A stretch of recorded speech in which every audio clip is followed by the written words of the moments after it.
형수가 내 품에 얼굴을 묻은 채 숨을 고르고 있었습니다. 오늘도 멈추질 않았네요. 형수가 창밖을 봤습니다. 아침에 왔던 형수가 이제 저녁 노을을 보고 있었습니다. 죄송해요, 형수님. 오늘만 벌써 여러 번. 아니에요. 형수가 나를 올려다봤습니다. 5년이나 혼자 계셨으니까 한두 번으로는 안 되잖아요. 형수님이 힘드실 텐데. 전 괜찮아요. 형수가 내 손을 잡았습니다. 오히려 좋아요. 태연 씨가 저를 그렇게 원한다는 게. 다른 여자였으면 하루 종일 이렇게는 못했을 거예요. 형수가 작게 웃었습니다. 전 태연 씨를 이해해요. 그러니까 얼마든지 괜찮아요. 아침부터 저녁까지 계속해도. 그 말에 가슴이 뛰었습니다. 우리 정말 잘 맞는 것 같아요. 한번 만나면 쉬지 않고 원했고 형수는 다 따라줬습니다. 한 달에 두세 번 형이 출장 갈 때마다 만나는 날은 아침부터 저녁까지 멈추지 않았습니다. 들키면 끝입니다. 실패한 남자와 외로운 형수, 우리의 위험한 이야기가 시작됐습니다. 이야기 시작 전에 구독과 좋아요로 응원해 주시면 큰 힘이 됩니다. 그럼 지금부터 본격적으로 이야기를 들려드리겠습니다. 금요일 밤 8시, 6평 원룸에 누워 지난 날을 회상했습니다. 대체 어떻게 이렇게 됐을까? 나는 침대에서 일어나 노트북을 켰습니다. 익숙한 사이트였고 익숙한 영상들이 줄지어 있었죠. 49세 김태연, 이게 나였습니다. 5년 전까지만 해도 직원 30명을 거느린 사장이었는데 지금은 원룸에서 혼자 이런 것이나 하는 남자가 되어버렸습니다. 영상 속 여자가 웃고 있었고 나는 그냥 눈을 감았습니다. 마지막으로 아내와 잠자리를 가진 게 5년 전이었으니까 그게 정말 마지막이었죠. 사업이 망한 건 갑작스러운 일이었습니다. 오랜 거래처가 부도가 났고 연쇄부도로 제 회사도 한순간에 무너져 내렸습니다. 빚이 3억. 아내는 그 소식을 듣자마자 이혼을 요구했습니다. 당신이랑 더 이상 못 살겠어요. 애라도 데리고 나갈게요. 당시 13세였던 아들을 데리고 나갔습니다. 재산 분할할 것도 없었죠. 빚뿐이었으니까요. 형 태준이 연대보증을 서줬습니다. 54세, 대기업 임원인 형은 성공한 사람이었고 나와는 달랐습니다. 태연아, 파산하지 마. 내가 보증 서줄 테니까 천천히 갚아. 형 덕분에 파산은 면했지만 빚은 그대로 남았습니다. 지금까지 5년간 갚았는데도 아직 1억 5천이 남아 있었습니다.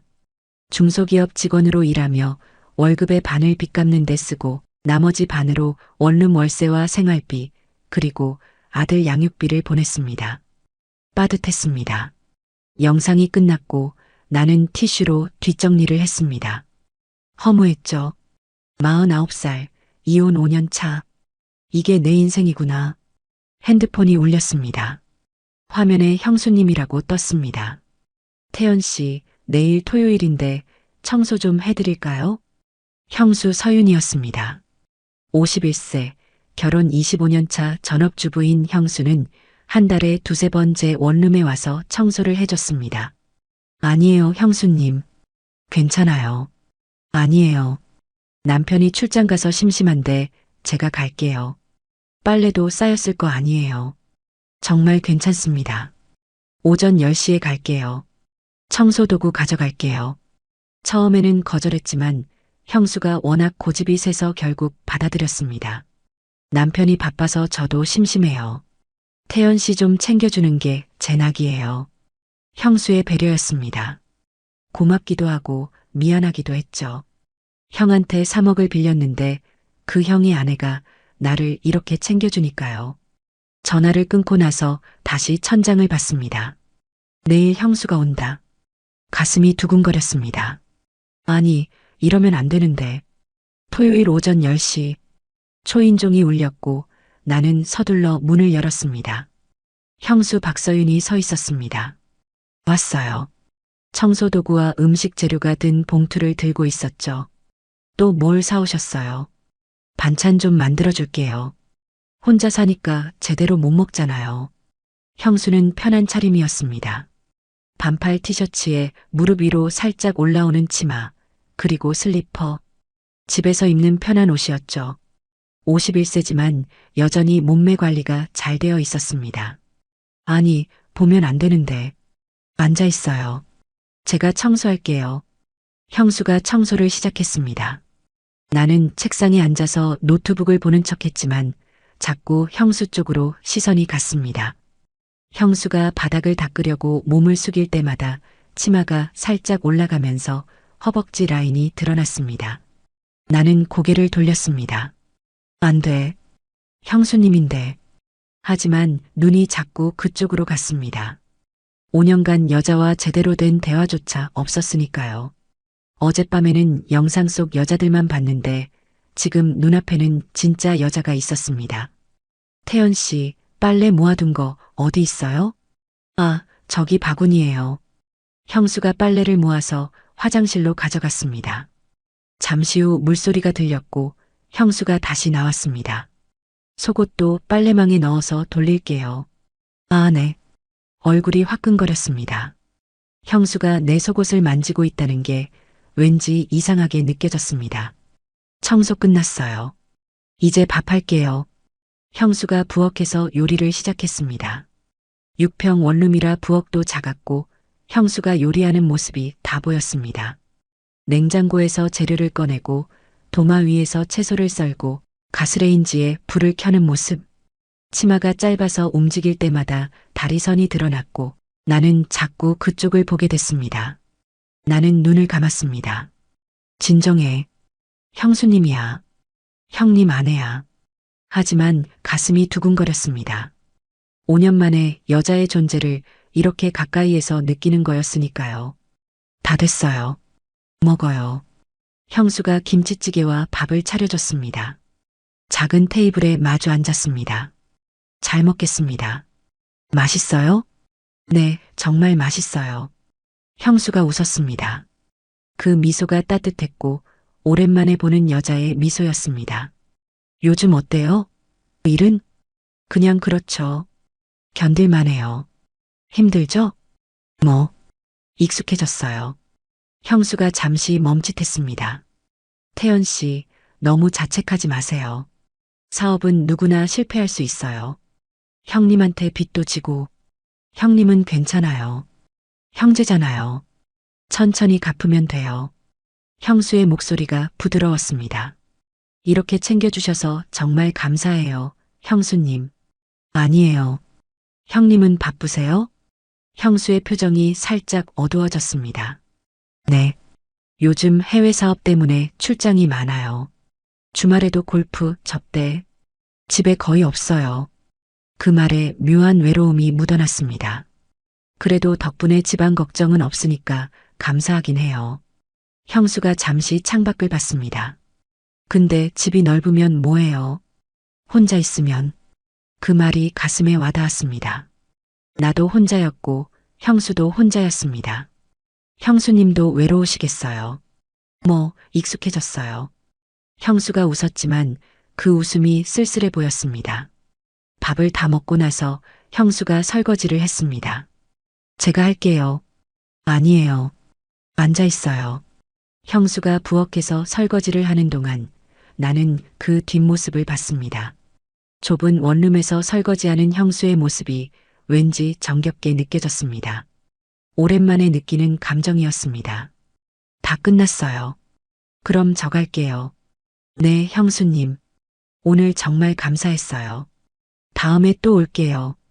형수가 나갔습니다. 문이 닫히고 나서 원룸이 다시 조용해졌습니다. 하지만 형수의 향기가 아직 남아 있었습니다. 나는 침대에 누웠습니다. 가슴이 두근거렸습니다. 형수님을 여자로 본 건가? 아니야, 그러면 안 돼. 하지만 그날 밤 나는 형수 생각을 하며 잠들었습니다. 2주 후 형수가 다시 왔습니다. 태연 씨, 오늘도 청소하러 왔어요. 아, 형수님. 들어오세요. 이번에도 형수는 편한 차림이었습니다. 반팔 티셔츠와 치마, 슬리퍼. 오늘은 형님 어디 가셨어요? 중국 출장이요. 일주일 간다고 하더라고요. 일주일이나요? 네. 요즘 해외 사업이 바빠서요. 형수가 청소 도구를 꺼냈습니다. 제가 도와드릴게요. 아니에요, 앉아 있어요. 금방 끝나요. 형수가 청소를 시작했고 나는 책상에 앉아 있었습니다. 하지만 이번에는 시선을 피하지 않았습니다. 형수가 청소하는 모습을 보면서 묘한 감정이 들었습니다. 형수가 바닥을 닦다가 휴지통 옆에서 뭔가를 발견했습니다. 티슈였습니다. 어젯밤에 쓴 티슈. 얼굴이 화끈거렸습니다. 형수가 그걸 쓰레기 봉투에 넣으면서 잠깐 멈칫했지만 아무 말도 하지 않았습니다. 들켰나? 하지만 형수는 아무렇지 않게 청소를 계속했습니다. 청소 끝났어요. 배고프시죠? 밥 차려드릴게요. 형수님, 매번 이렇게 해주시면 제가 너무 미안해요. 아니에요. 저도 좋아서 하는 거예요. 형수가 부엌에서 요리를 시작했습니다. 이번에는 김치볶음밥이었습니다. 후라이팬에서 지글지글 소리가 나고 김치 향이 원룸 안을 가득 채웠습니다. 다 됐어요. 먹어요. 테이블에 마주 앉아 밥을 먹었습니다. 맛있어요, 형수님. 다행이다. 밥을 먹다가 형수가 갑자기 물었습니다. 태연 씨, 혹시 여자 맞나요? 네. 아니, 궁금해서요. 혼자 사시니까. 아니요, 안 만나요. 왜요? 49살이면 아직 늦지 않았잖아요. 빚도 있고, 그리고 별로 생각이 없어요. 형수가 고개를 끄덕였습니다. 그래도 외로우시잖아요. 뭐, 익숙해졌어요. 형수가 나를 쳐다봤습니다. 그 눈빛이 복잡했습니다. 사람은 혼자 살 수 없어요. 형수님도 외로우시죠? 형수가 잠시 멈칫했습니다. 저요? 뭐, 25년 살았으니까 익숙해졌죠. 하지만 그 목소리에 쓸쓸함이 묻어났습니다. 형님이 바쁘시니까요. 네. 그렇긴 하죠. 주말에도 거의 없어요. 집에 오면 피곤하다고 바로 자고. 형수가 밥을 먹다가 말했습니다. 우리 남편이랑 마지막으로 제대로 대화한 게 언제였는지 기억도 안 나요. 그 말이 가슴에 와닿았습니다. 힘드시겠어요. 뭐, 그냥 이렇게 사는 거죠. 형수가 웃었지만 그 웃음이 슬퍼 보였습니다. 밥을 다 먹고 나서 형수가 설거지를 했습니다. 형수님, 오늘 정말 감사했어요. 아니에요. 저도 좋았어요. 형수가 현관에서 신발을 신다가 말했습니다. 태연 씨, 다음 주에 또 올게요. 네, 형수님. 형수가 다가왔습니다. 그리고 나를 안았습니다. 힘내세요. 다 지나갈 거예요. 5년 만에 느껴보는 여자의 포옹이었습니다. 형수의 향기가 코끝에 닿았고 온기가 전해졌습니다. 그리고 형수가 잠시 망설이다가 말했습니다. 너무 혼자 있지 마세요. 사람은 사람이 필요해요. 그 말을 남기고 형수가 나갔습니다. 문이 닫히고 나서 나는 그 말의 의미를 생각했습니다. 사람은 사람이 필요해요. 형수도 외로운 거구나. 나만 외로운 게 아니었습니다. 일주일 후 형수가 또 왔습니다. 이번에는 낮술을 가져왔습니다. 태연 씨, 오늘 와인 좀 가져왔어요. 와인이요? 네. 낮에 한잔하면 기분 좋잖아요. 청소를 끝내고 형수가 와인을 따랐습니다. 형님은 오늘도 출장이세요? 네. 일본이요. 모레 들어온대요. 형수가 와인을 한 모금 마셨습니다. 형수님, 혼자 계시면 정말 심심하시겠어요. 그럼요. 집이 넓은데 혼자 있으면 무섭기까지 해요. 무섭다니요? 조용해서요. 너무 조용하면 무서워요. 형수가 와인잔을 만지작거렸습니다. 그래서 태연 씨 챙기는 게 좋아요. 누군가를 챙기면 제가 필요한 사람이 된 것 같아서 그 말이 가슴을 찔렀습니다. 저도 형수님이 필요해요. 형수가 나를 쳐다봤습니다. 정말요? 네. 5년 동안 혼자 살면서 형수님처럼 저를 챙겨준 사람이 없었어요. 형수의 눈이 촉촉해졌습니다. 태연 씨도 참 힘들었겠어요. 괜찮아요. 이제 익숙해졌어요. 사업 실패하고 이혼하고 혼자 빚 갚으면서 사는 거 정말 힘들었을 텐데 형수의 손이 내 손 위에 올라왔습니다. 따뜻했습니다. 5년 만에 느껴보는 여자의 온기였습니다. 형수님, 태연 씨, 너무 자책하지 마세요. 다 지나간 일이에요. 형수의 손을 잡았습니다. 형수가 손을 빼지 않았습니다. 우리는 그렇게 한참을 앉아 있었습니다. 손을 잡은 채로 와인을 마시면서 형수님 응? 형수님한테 의지하는 것 같아요. 저도 태연 씨한테 의지해요. 형수가 와인을 한 모금 더 마셨습니다. 우리 비슷해요. 둘 다 외로우니까. 맞아요. 남편은 바쁘고 저는 혼자고. 형수의 목소리가 떨렸습니다. 태연 씨는 혼자 살고 빚 갚고 우리 둘 다 힘드네요. 그래요. 와인 한 병이 비었고 형수가 두 번째 병을 땄습니다. 더 마실래요? 네. 오후 햇살이 원룸 창문으로 들어왔습니다. 형수의 얼굴이 빨개졌습니다. 태연 씨, 솔직히 물어봐도 돼요? 네. 혼자 사시니까 정말 외롭지 않으세요? 외롭죠. 형수가 와인잔을 들었습니다. 저도 남편이랑 정말 오래됐어요. 네. 우리 남편이 저를 마지막으로 안아준 게 몇 년 전인지 기억도 안 나요. 형수의 목소리가 떨렸습니다. 형수님, 형수가 와인잔을 들려다가 손이 미끄러졌습니다. 와인이 테이블 위로 쏟아졌고 책상 위 노트북에까지 튀었습니다. 아, 큰일 났다. 나는 황급히 노트북을 들어 올렸습니다. 형수가 휴지를 들고 달려왔습니다. 어떡해요, 고장나면. 일단 닦아야죠. 노트북 화면이 깜빡이더니 갑자기 켜졌습니다. 그리고 어젯밤에 본 사이트가 그대로 화면에 떴습니다. 시간이 멈췄습니다. 형수가 화면을 봤습니다. 나는 급히 노트북을 덮으려 했지만 이미 늦었습니다. 얼굴이 화끈거렸습니다. 죄송합니다, 형수님. 제가 끄는 걸 깜빡. 침묵이 흘렀습니다. 형수의 손이 떨렸습니다. 아니에요. 제가 쏟아서. 형수님, 그럴 수밖에 없잖아요. 5년이나 혼자.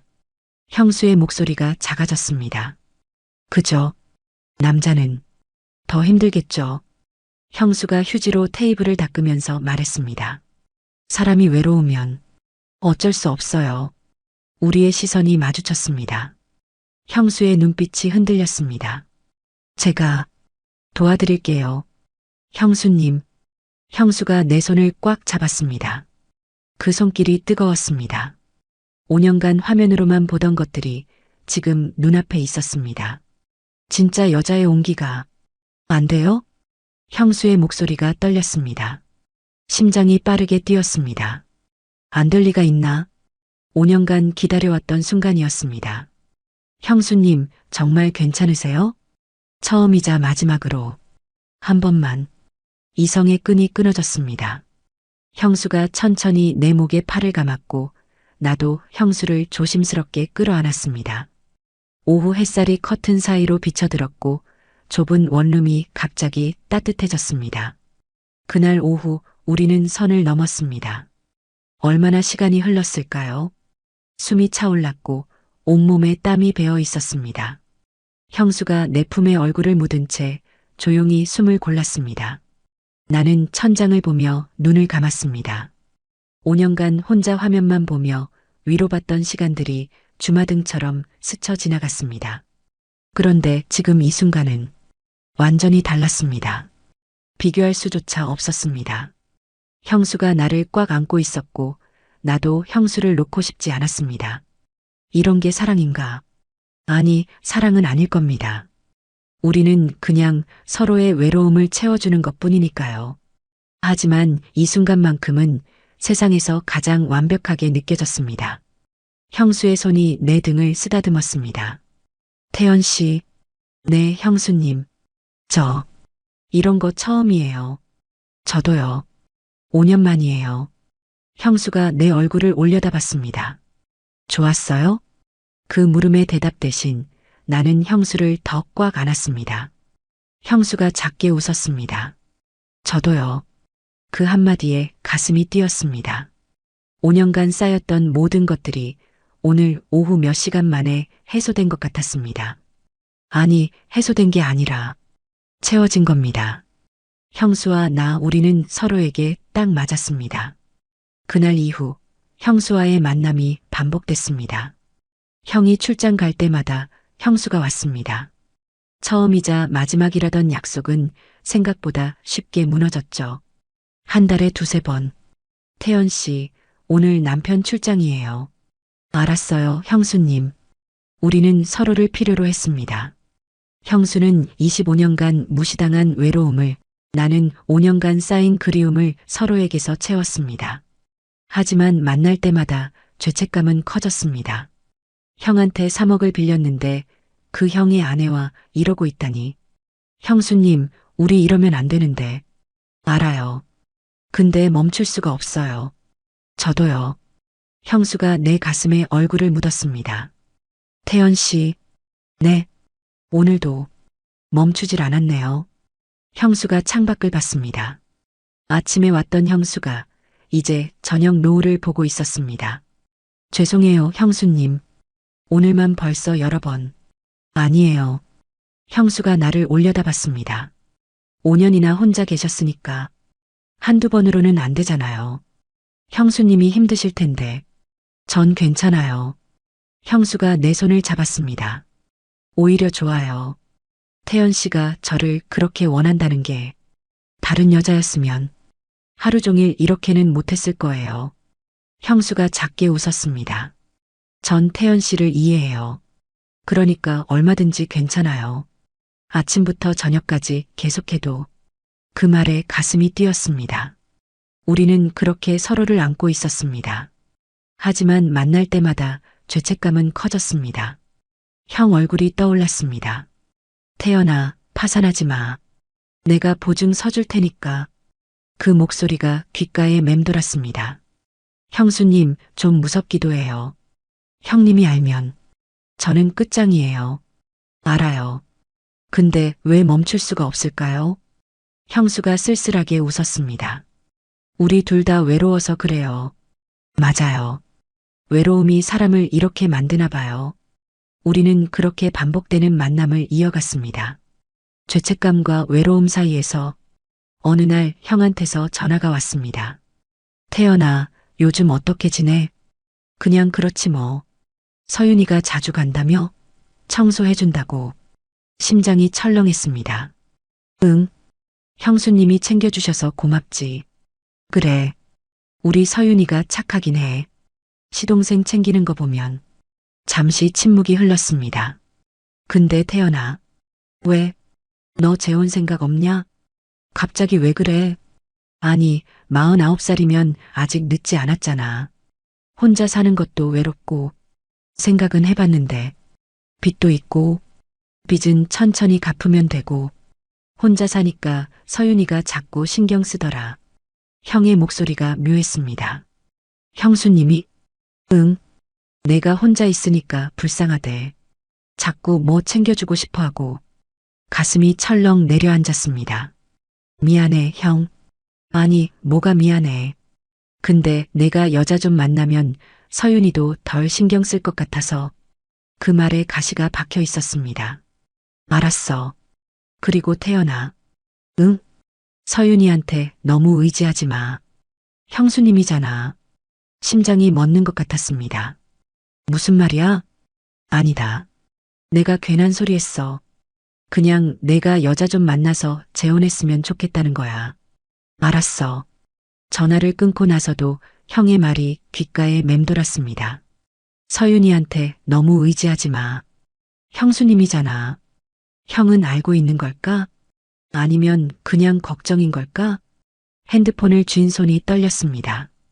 들키면 안 돼. 절대로. 어느 금요일 오후 형수와 함께 있었습니다. 갑자기 초인종이 울렸습니다. 태연아, 나야. 형이었습니다. 형수와 나는 얼어붙었습니다. 어떡해요. 욕실로 숨으세요. 형수가 서둘러 옷을 주워 입고 욕실로 뛰어갔습니다. 나는 심호흡을 하고 문을 열었습니다. 형, 출장 취소됐어. 너 밥 먹었어? 같이 먹으러 가자. 아, 지금은 좀. 형이 현관을 보다가 멈췄습니다. 여자 구두가 놓여 있었습니다. 심장이 멎었습니다. 서윤이? 아니야. 나는 황급히 말했습니다. 지금 여자 와 있어. 형의 얼굴에 미소가 번졌습니다. 야, 진짜? 여자 있구나? 응. 형이 거실을 둘러봤습니다. 테이블에 와인 잔이 2개네. 분위기 좋았나 보네. 형? 괜찮아, 괜찮아. 나갈게. 형이 내 어깨를 쳤습니다. 그래, 이래야지. 49살에 혼자 살면 되냐? 누구야? 소개팅? 응, 뭐. 그런 거. 형이 욕실 쪽을 보며 웃었습니다. 아가씨, 미안해요. 제가 갑자기 와서.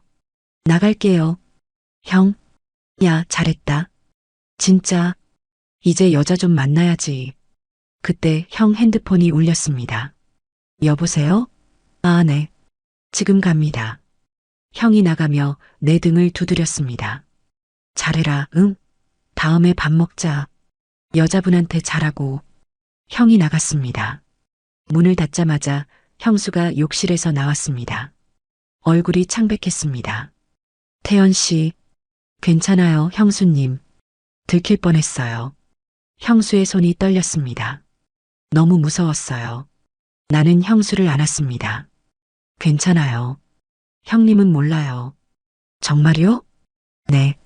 여자친구인 줄 알아요. 하지만 내 손도 떨리고 있었습니다. 형수가 내 가슴에 얼굴을 묻었습니다. 태연 씨, 우리 이제 그만해야 할까요? 형수님, 들키면 끝이잖아요. 알아요. 근데 형수가 나를 올려다봤습니다. 멈출 수가 없어요. 우리는 서로를 꽉 안았습니다. 떨리고 있었습니다. 하지만 놓을 수가 없었습니다. 그날 이후 형수가 연락을 끊었습니다. 1주일, 2주일. 나는 형수한테 문자를 보냈습니다. 형수님, 괜찮으세요? 답이 없었습니다. 형수님, 보고 싶어요. 여전히 답이 없었습니다. 한 달이 지났습니다. 원룸은 다시 조용해졌고 나는 다시 혼자가 됐습니다. 어느 날 형한테서 전화가 왔습니다. 태연아, 주말에 집에 와. 서윤이가 밥 해준대. 응. 토요일 저녁에 와. 고기 구워줄게. 전화를 끊고 나서 가슴이 철렁했습니다. 형수를 만나야 한다니. 토요일 저녁 형의 집에 갔습니다. 초인종을 눌렀고 형수가 문을 열어줬습니다. 어서 와요, 태연 씨. 안녕하세요, 형수님. 한 달 만이었습니다. 형수는 단정한 옷차림이었고 화장도 연하게 했습니다. 들어와요. 거실에서 형이 TV를 보고 있었습니다. 왔어? 앉아. 응. 형수가 부엌으로 갔습니다. 서윤아, 고기 가져와. 네. 형수가 고기를 들고 나왔고 형이 고기를 굽기 시작했습니다. 태연아, 빚 얼마나 남았지? 이제 1억 정도. 많이 갚았네. 고생했다. 형 덕분이야. 형제인데 당연한 거지. 형이 고기를 구우며 말했습니다. 근데 그 여자는 어떻게 됐어? 여자? 지난번에 내 원룸에 있었던 여자. 심장이 철렁했습니다. 옆에서 형수가 멈칫했습니다. 아, 안 됐어. 왜? 분위기 괜찮아 보였는데. 그냥 안 맞더라. 아쉽네. 그래도 이제 재혼 생각해봐. 생각해볼게. 형수가 상을 차리면서 나와 눈이 마주쳤습니다. 형수의 눈빛이 흔들렸습니다. 저녁을 먹는 동안 형만 떠들었습니다. 회사 얘기, 골프 얘기, 앞으로 계획. 형수와 나는 거의 말이 없었습니다. 가끔 눈이 마주치면 서로 피했습니다. 잘 먹었습니다. 그래. 서윤아, 커피 좀 줘. 네. 형수가 커피를 내리러 부엌으로 갔습니다. 형이 화장실에 간 사이 잠깐 둘만 남았습니다. 형수님. 네. 잘 지내세요? 네. 태연 씨도요. 빚 갚아서 다행이에요. 형수님, 이제 좋은 사람 만나세요. 형수의 목소리가 떨렸습니다. 형이 돌아왔고 우리는 더 이상 말하지 못했습니다.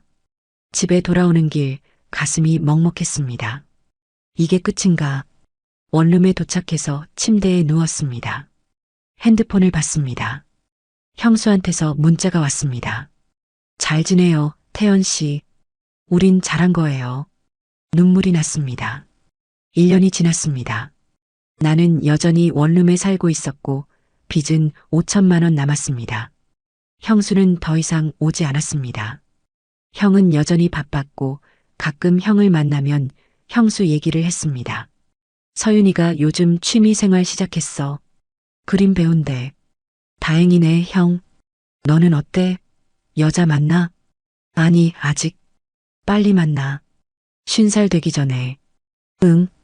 형수는 여전히 형의 집에 있었고 외롭고 바쁜 남편과 함께 살고 있었습니다. 나는 여전히 원룸에 있었고 혼자였습니다. 아무것도 변하지 않았습니다. 침대에 누워 핸드폰을 봤습니다. 형수한테서 1년 전에 온 문자가 아직 남아 있었습니다. 잘 지내요, 태연 씨. 우린 잘한 거예요. 그 문자를 보면서 눈을 감았습니다. 3년이 지났습니다. 나는 53세가 됐고 빚을 완전히 갚았습니다. 원룸에서 조금 넓은 투룸으로 이사했습니다. 회사에서도 승진했고 월급도 조금 올랐습니다. 어느 날 형한테서 전화가 왔습니다. 태연아, 일요일에 집에 와. 서윤이가 밥 해준대. 그래, 형. 형의 집에 갔습니다. 형수가 문을 열어줬습니다. 어서 와요, 태연 씨. 안녕하세요, 형수님. 형수는 예전과 똑같았습니다. 아니, 조금 더 나이 들어 보였습니다. 들어와요. 거실에 앉았습니다. 형이 말했습니다. 태연아, 이사했다며? 투룸으로. 응. 빚 갚고 나니까 여유가 좀 생겼어. 다행이다. 형수가 상을 차렸습니다. 많이 드세요. 감사합니다. 밥을 먹다가 형이 물었습니다. 너 아직도 혼자 사냐? 응. 빨리 재혼해.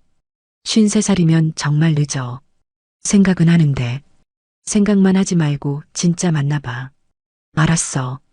형수가 조용히 밥을 먹었습니다. 밥을 다 먹고 나서 형이 전화를 받으러 나갔습니다.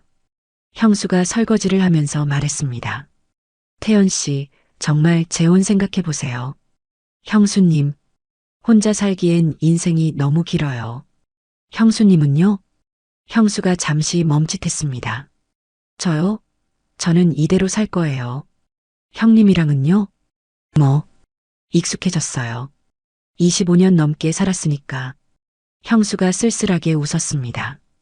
그래도 그림 그리는 게 있어서 외롭지는 않아요. 다행이에요. 태연 씨는 달라요. 아직 늦지 않았어요. 형수가 설거지를 마치고 나를 봤습니다. 좋은 사람 만나서 행복하게 사세요. 형수님도 행복하세요. 전 괜찮아요. 우리는 각자의 자리로 돌아갔습니다.